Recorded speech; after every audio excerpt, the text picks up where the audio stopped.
வணக்கம், நான் Poomathi Gopalakrishnan. Welcome to boomas feathers. வெயில் காலம் மழைக்காலம்ட்டு எல்லா டைம்லேயும் நம்மளுக்கு வெங்காய பக்கோடா சாப்பிட பிடிக்கும். ஏன்னா அதோட டேஸ்ட் அந்த மாதிரி.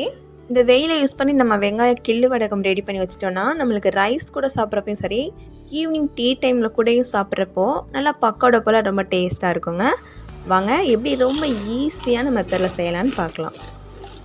அதுக்கு இப்போது 2 கப் ரேசன் புழுங்கல் அரிசி எடுத்திருக்கேன். நீங்கள் ரேசன் பச்சரிசி கூட சேர்த்துக்கலாம்.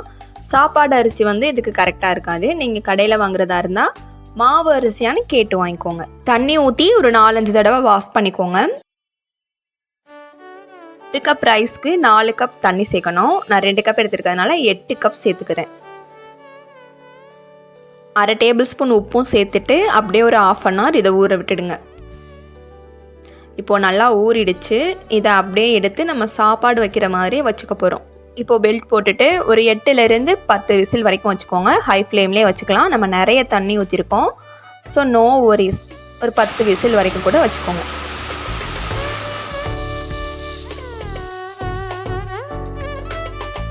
ஒரு 10 விசில் வந்ததுக்கப்புறமா ப்ரெஷர்லாம் போகவும் ஓப்பன் பண்ணி பாருங்கள். இந்த மணிக்கு மேலாக கொஞ்சமாக தண்ணி இருக்கிறது மாதிரி இருக்கும். No problem. அப்படியே கரண்டி வச்சு கிண்டுங்க. நல்லா ஒரு வெண்பொங்கல் சாப்பிட்ற கன்சிஸ்டன்ஸில் அது இருக்கும். ஸ்டவ் ஆஃபில் தான் இருக்குது. நான் அப்படியே தான் இந்த சாப்பாடையெல்லாம் மேஷ் பண்ணி விடுறேன். ஒருவேளை உங்களுக்கு இன்னும் ரொம்ப தண்ணியாக இருக்குது, ரொம்ப தண்ணியாக கஞ்சியாட்டம் இருக்க மாதிரி இருக்குது அப்படின்னா நீங்கள் ஸ்டவ் ஆன் பண்ணிவிட்டு இந்த கன்சிஸ்டன்சிக்கு கொண்டு வந்துக்கோங்க. இப்போ நைட்டு 10 மணி ஆகுது. இந்த டைமில் தான் இந்த சாப்பாடை ரெடி பண்ணிகிட்ருக்கேன். இப்போயே நம்ம இந்த வேலை எல்லாத்தையும் முடிச்சிட்டோன்னா காலையில் நம்மளுக்கு ஒர்க் ஈஸியாக இருக்கும். அதனால தான் சூடான வெண்பொங்கல் கன்சிஸ்டன்சியில் வைக்க சொல்கிறேன். இது காலையில் நம்ம எந்திரிச்சு பார்க்குறப்போ அந்த ரொம்ப லைட்டான சூடில் இருக்கும். அந்த டைமில் வெண்பொங்கல் ஆறிட்டா கெட்டி ஆகிடும் இல்லையா, அது மணிக்கு ஆகிடும். அப்படியே நம்ம ஈஸியாக கிள்ளி வச்சுட்டு வந்துடலாம். இப்போ இதை நல்லா மேஷ் பண்ணிட்டேன். இனி ஒரு 1/4 டேபிள் ஸ்பூன் பெருங்காயத்தூள், ஒரு எலுமிச்சம்பழத்தோட சாறு, 1/2 டேபிள் ஸ்பூன் சீரகம், 3 பச்சை மிளகா அதோட பேஸ்ட் எடுத்திருக்கேன். நீங்கள் மிளகாய் தூள் இல்லைன்னா மிளகாய் வற்றலை பொடி பண்ணி கூட நீங்கள் சேர்த்துக்கலாம். 2 கப் ரைஸுக்கு 2 கப் வெங்காயம் சேர்த்துக்கணும்.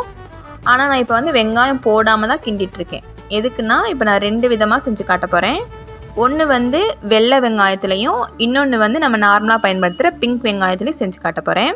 இது 2த்துலேயுமே சுவையில் மாற்றமே இருக்காது.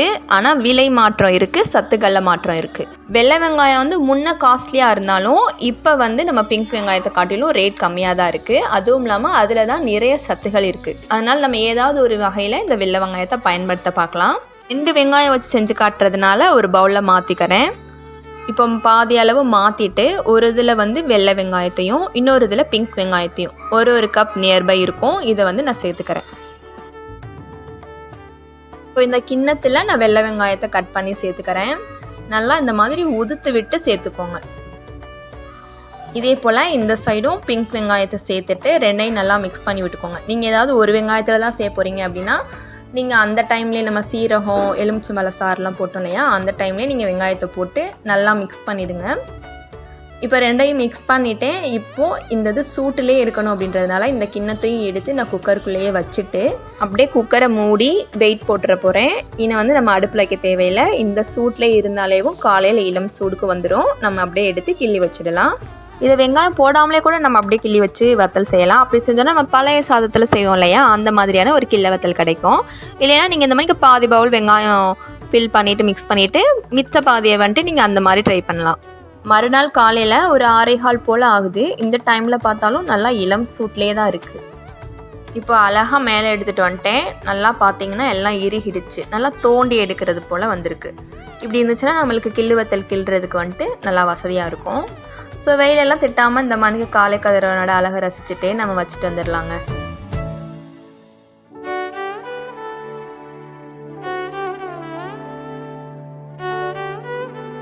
இப்போ ஒயிட் வெங்காயம் மிக்ஸ் எல்லாம் ஃபுல்லாக முடிச்சிட்டேன். ஸோ இந்த கிண்ணத்தை எடுத்து வச்சுட்டு கொஞ்சம் கேப் விட்டுட்டு இந்த பிங்க் வெங்காயத்தை நான் போட்டுக்க போகிறேன்.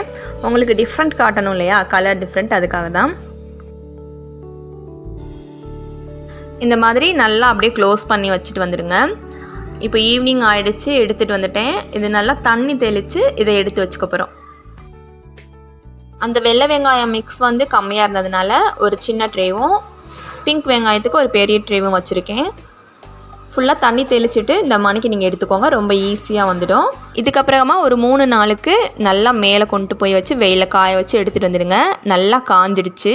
பார்த்தீங்கன்னா இந்த வெள்ளை வெங்காயத்தில் வந்துட்டு அப்படியே நல்லா வெள்ளை கலரே மெயின்டைன் ஆகிருக்கு. இந்த பிங்க் வெங்காயம் வந்துட்டு கொஞ்சம் பழுப்பு நிறமாட்டம் இருக்குது. அவ்வளோதானே டிஃப்ரெண்ட், தவிர்த்து டேஸ்ட்டில் எந்த விதமான டிஃப்ரெண்ட்டுமே இல்லை. அதனால் நான் ரெண்டையுமே ஒன்றா மிக்ஸ் பண்ணிக்க போகிறேன்.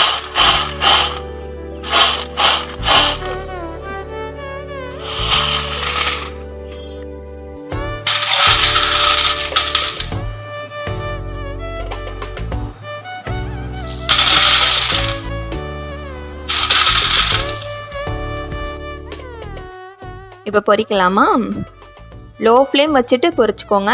நல்லா இந்த மணிக்கு அழகாக பொரிஞ்சு வரும். நம்ம மாவில் கஷ்டப்பட்டு நம்ம அதை கிண்டி எடுத்து போடுறதை காட்டிலும் இது ரொம்ப சுலபமான வேலை. அதுவும் இல்லாமல் அந்த மாவில் பண்ணுறப்ப நம்மளுக்கு கொஞ்சம் அது கடினமாக இருக்க மணிக்கு இருக்கும். அதெல்லாம் இருக்காது. இது நம்ம சின்ன பிள்ளைங்கள்லேருந்து பெரியவங்க வரைக்கும் எல்லோரும் சாப்பிட்ற மணிக்கு ரொம்ப கிறிஸ்பாக இருக்கும். இது நம்ம பொரிச்ச உடனே சாப்பிட கிறிஸ்பாக இருக்காது. ஒரு 2-3 மினிட்ஸ் கழித்து சாப்பிட்டா நல்லா கிறிஸ்பாக இருக்குங்க. ட்ரை பண்ணி பாருங்கள். ஈவினிங்கே செஞ்சு வச்சிட்டிங்கன்னா உங்களுக்கு காலையில் ரொம்ப ஈஸி ப்ராசஸாக இருக்கும். காலையில் பண்ணிங்க அப்படின்னா அது மறுபடியும் மதியம் ஆகிடும். அப்புறம் நம்ம எடுத்துகிட்டு போய் கிள்ளி வச்சு நம்ம தான் காஞ்சிட்டு வருவோம். ஸோ ட்ரை பண்ணி பாருங்கள். உங்களுக்கு இந்த வீடியோ ரொம்ப பிடிச்சிருக்கும்னு நினைக்கிறேன். எப்போதும் boomas brothersோட கனெக்டடாகவே இருங்க. சப்ஸ்கிரைப் பட்டனையும் பெல் பட்டனில் ஆலையும் கிளிக் பண்ணிவிடுங்க. தேங்க்யூ.